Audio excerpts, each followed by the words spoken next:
Hello, welcome back to Dr. Noor Fido Jahan channel. You are exploring the world of business management with Dr. Noor here, and to hope correct all of you are watching my classes continuously, watching all my videos. Correct, all my videos are linked to each other, so please do watch all videos. And today we are here to discuss the part 4 of organizing that talks about the basic forms of organization structure. Basic forms of organization structure, or it can also be called as types of organization structure. Very important topic from your examination point of view. Let it be UGC NET or IAS case exam if management is your elective, or if you are doing your 12th standard or 11th standard. The structures are very important questions which have been asked for as a essay type answer, or if you are doing it your MBA or BBM, then also this topic is very important. So let us explore this topic in detail. So please keep watching my channel, and if you have not subscribed my channel, subscribe my channel right now. Yes, with that, let us start with the type of organizational structure. Yes. So the basic forms of organizational structures, you can see the diagram, students, clearly says that the basic forms of organizational structure, there are 4 types of organizational structures we have. That is functional, then you have matrix, correct? Just a minute. Yes, then you have functional, then you have matrix, correct? So then next you have divisional, you can have international organization structure. Please make a note of it. The basic forms of organizational structures are functional organization, then divisional, then matrix. You can see the pictures there. Pictures itself will tell you what type of structure it is. Correct? So divisional, different buildings have drawn there. Functional, different functions people are performing there. One is doing packaging, then one is discussing about the material, and one is taking care of factory, correct? So the functional management is all about the functions. Then matrix, can you see the diagram there? Matrix is being drawn there, 2:2 or 3:3 ratio it works on. Then next you have international organization. Let us explore one by one. So what are the major types of organizational structures? So functional structure, people with similar skill. So functional, as the name says in the diagram, see each one of them what they are good at, they are doing. They are very good in conducting meeting and deciding on the things. They are doing that. They are very good in production, they are taking care of that. They are good in packing, they are taking care of that. So based on functions, you are grouping the task. That is why it is called as functional type of organization.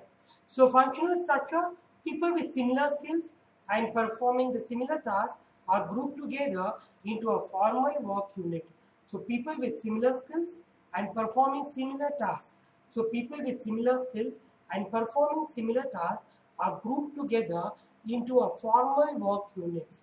So for example, they are good in packing. So they'll be put in one packing team. They are good in managing production activities. They have been put in production. And the one is very good in performing their job in machinery very well. They know to run machinery very well. So they are put in that particular task. So member work in their functional area of expertise. They work on the area in which they have got expertise, and it is not limited to business. Work well for small organization. So it are not limited to any businesses here. And work when you were company is a small organization, only one division is there in Bangalore, then this system will hold good. But if you have gone throughout the country, pan India, you have 5 branches, then this may not work out. And if you have gone global, then this organization structure may not suitable. But for one type of organization, work well for small organizations, producing the few products or services, then you like if you are an entrepreneur, you're starting your business now only, you are there and you have got some 10 people whom you are managing, then go for functional type of organizational structure that will hold good you because it holds good for small organizations. So how the organization, I told you, let it be any organizational structure, you have to draw and explain. So let me explain you. The functional structure in business, maybe you take a branch bank or maybe you take in community, how they work. Can you see here, students? There are 3 levels of management here. See the first one, business firm. So if a business firm, usually the president will be there. Then he'll have 4 presidents, 1 vice president for marketing, 1 vice president for finance. See, based on specialization, I've grouped them. They all are marketing executives. He's MBA in marketing, PhD in marketing, and have got 20 years of experience only in marketing. So this guy should be called as vice president for marketing. Finance, he have done his CA and very good in managing money. Then he is called as vice president finance. This guy is a technical guy, engineer, and knows very well to work on machines. So he is called as production guy. Correct? Vice president for production. The other guy, he have done his MBA in human resources and know how to manage people very well. He can recruit any number of people. He can select any number of people very easily. So he is called as vice president for HR. So usually the president will be there, then 4 vice presidents. Based on functions, they will be divided. If it is one single business, then this is called as the functional structure for business firm. Next, you have branch bank. You have so many branches, but the present branch, how it works. If you go to a bank, for example, go to SBI or go to ICICI Bank, one cabin will be there where manager will be sitting, and then all clerks will be working there. One manager for loan will be there, one manager for investment will be there, one manager for operations will be there, and one manager for trust will be there. So 4 managers working under him. So this is also a kind of functional organizational structure. That is the branch bank example. The next you have community hospital. You take like you go to this in Bangalore, you have government hospital Victoria, right? Like that you go to any hospital or you go to Manipal hospital. The hospital head is called as administrator. Under administrator, he will have one director for medical staff to take care of medical staff. He'll have one director for nurse.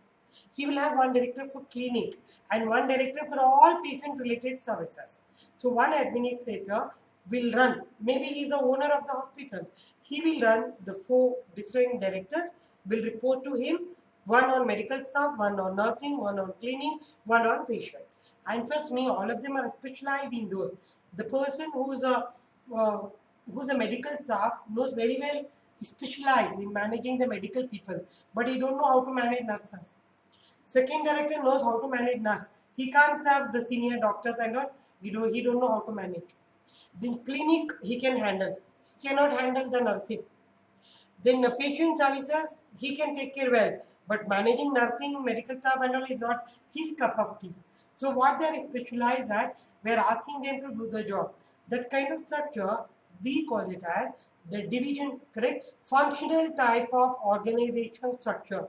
Please make a note of it. Today's topic, I am teaching you the type of organizational structure. Today, the first type of organizational structure I taught you, that is functional type of organizational structure. Meaning I told you. Now I showed you the 3 examples. Functional structure for business firm, for bank, and for community hospital. The advantages of this structure is task assignment consistent with expertise and training. So they are experts. So they can give their best. They can solve any kind of problem, and they have very good skills and development skill will be there, and they have clear career path. They know very well, today I have joined as manager, I will become, I have joined as assistant manager, definitely I will become manager, then I will become vice president, then I will become president. So his path is clearly laid down, and economics of scale is possible. What is economic of scale? If I am good in that job, repeatedly if I do that job, cost of that job will come down. So that advantage will be there. Then specialization is possible here because the only specialists are performing their job, and coordination becomes very easy because all types of production work, only one person I have to talk. All kinds of marketing job, only one person I have to talk. Everyone is not doing every job. So coordination is very easy. And skill development is possible. See, if I'm a teacher in management, I can explore only management world, I can do really good. But I started teaching the other discipline, quality may come down because I don't have expertise on that. Then power and prestige. So they feel, they carry the pride. I belong to marketing department. I belong to production department. So that pride what they carry here, so that makes them being proud of being associated with that organization. So the disadvantages here is you have lot of difficulties like difficulties in pinpointing the responsibilities, functional chimneys problem will be there, and cooperation and common purpose may get breakdown because each one of them are doing their own job. They forget about what organization wants them to do. So the MBO technique may not perform well here. So an excessive upward referral of decision, everything you have, decision has to be taken at the top level. So top level management will become overburdened by tackling so many functional teams. So they feel they are tired. Then same job I'll do, sales job only, how long to do? You may get boredom or it may lead to monotony. And sometimes people start fighting. Marketing department will have fight with HR will have with production. So that's quite common and not suitable for large organization. It will only, I told you beginning also, functional structure is only for small organization. It will never hold good for large organization structure. So you may ask me, ma'am, mine is a big company, ma'am. So this is not holding good. Which one I should follow? Yes, you should follow a second type of structure that we called it as divisional structures. Very important. So if you have, for example, you have one division in Bangalore, correct? Then one division you have in Delhi, one in Mumbai, one in Madras, one in Hyderabad. 5 divisions. Do you think functional organization will hold good here? No, it will not hold good because whole division has to be established in all the places. That is why the type of structure what you follow here is called as divisional structure. Divisional structure is the type of departmentalization in which positions are grouped according to similarity of product. So each type of product you will have one division. Each type of service you have one division. For example, Asian Paints. Asian Paint division is different and Asian have come up with their own interior decoration business. So Asian Interiors is different. So different divisions they will have. Apollo Clinic is different. Apollo Hospitals is different. So like that you may have. So based on the services, based on the product, different divisions you can have. Lakme manufacture cosmetics, that's a different division. And Lakme have got their own salons, Lakme Salon, that's a different division. So they are following the divisional structure. So it's a process of dividing a large functional pyramid into a smaller, more flexible administrative unit, which is called as divisionalization. It creates a set of small companies. So it creates a set of small companies like products, services, or market. It creates small companies, as I told you the example now. So common in complex organizations, avoid problem associated with functional structure. So whatever drawback I have discussed, correct, in functional structure, so like conflict may happen and they may ignore their main goal, correct, and top level management may be overburdened. So those problems can be sorted out when you go for divisional structure. So divisional structure you can have on these basis, students. 4 types of divisional structures you will have. Divisional structure on the basis of product, like I told you, Apollo may have clinic 1 division and Apollo Hospital is 1 division. So that's based on product. That can be goods or service. Apollo is a service. Then Lakme, right? Both goods and service is there. Product is there as well as their beauty parlor is there. So product or service, let it be anything. If you are classifying your business on the basis of each product, correct, then it is called as, like Asian Paint will have 1 division for exterior paint, 1 division for interior paint and 1 division for interior decoration. So that is called as product. So one way of organizing the divisional organization structure is product. One more is geographical. You may say product is fine, ma'am, but people in Delhi is different, Bangalore it is different, Hyderabad it is different, ma'am. So I cannot handle with 1 division. Then you can do divisionalization of your business based on geographic area. This is location of activity. That is president for Asia division and president for European division. You can see the diagram, students. The first one product, general manager, 1 for grocery and 1 for drugs and toiletry. The geographic one you have for Asian division, 1 for European if you have gone global. If you are in India only, then 1 division you can have for South India, 1 for North, 1 for East, 1 for West. The next, ma'am, I don't want geographic area, ma'am, but my each customer is different. I have to treat them differently, ma'am. Yes. Then form your division on the basis of customer. So customer or client service. For example, you have agency administrator. So problem youth, one will take care, and problem senior citizen, one will take care. I'm telling you, youth are completely different from senior citizen. So same division cannot take care of it. Senior citizen, you form a different division, and problem for youth, you form a different division. Youth different, senior citizen different. So based on customer, I am establishing the divisions. So that's a third type of divisional organizational structure I can have. Then if you say, ma'am, product is expensive, I don't want, geographic, I don't want, customer, I don't want, ma'am, my process itself is so complicated, ma'am, then establish on the basis of process. That process means the activities involved in your work. So catalog sales manager, then purchasing is one unit, then order fulfillment is one more unit. So that is what you have here. So that is what it is called as on the basis of process. So four types of divisional structures you have. One is on the basis of product, geographic area, customer, and processes. Hope you are able to follow that. Let us see the advantages and disadvantages of a divisional structure. The advantages of divisional structure is it's very flexible. It's very flexible in responding to environmental changes. Any changes happen, for example, I'm in Mumbai. Something has happened in Mumbai, the division can take decision. The decision may not hold good for Bangalore. So Bangalore division, Bangalore people will take care. So it's more flexible and you can respond to the environment easily and you can coordinate it very, very well and no need to refer everything to top level management. The divisional head can take care of the information. Each unit will act as an independent entity.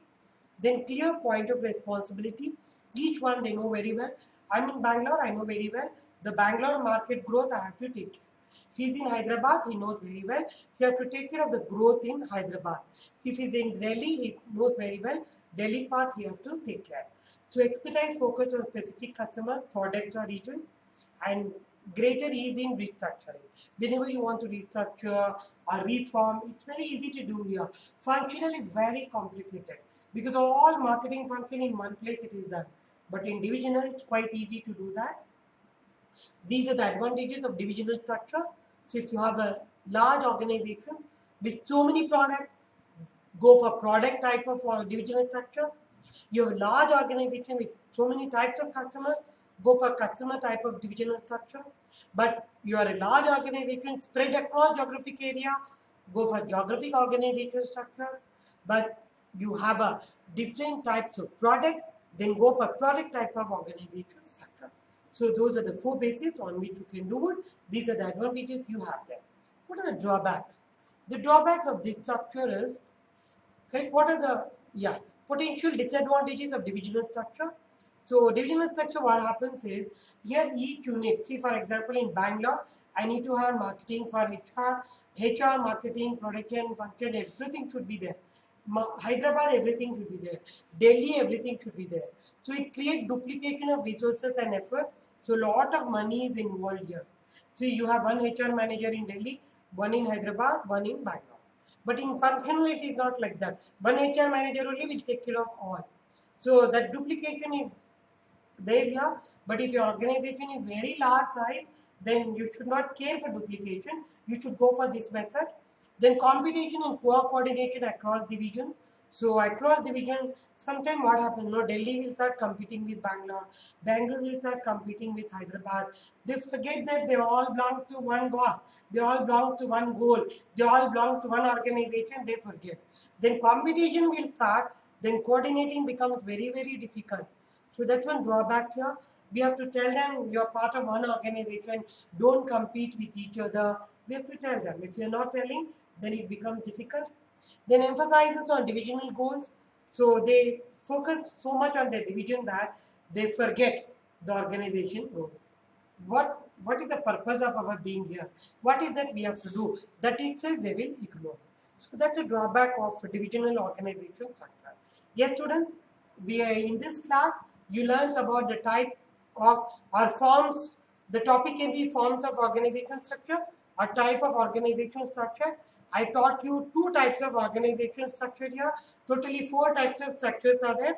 But today I have taught you two structures, functional type of organization structure, and one more what I taught you is division type of organization structure. Hope you understood both the type of organization structure. So any doubt, you can write in the comment box. I try to reply you. Individually, I can reply to all of you and clarify your doubt. And anything further explanation is there, please let me know. So in today's class, I think two types of organization structure is sufficient. The next class, the next section, our next video of mine, I'll be dealing with another two types of structures which are also very important. So till then, you know what you have to do? You have to like my videos, you have to watch my videos, you have to share my videos to your friends, and you have to subscribe my channel. So till then, see you in the next class. Take care.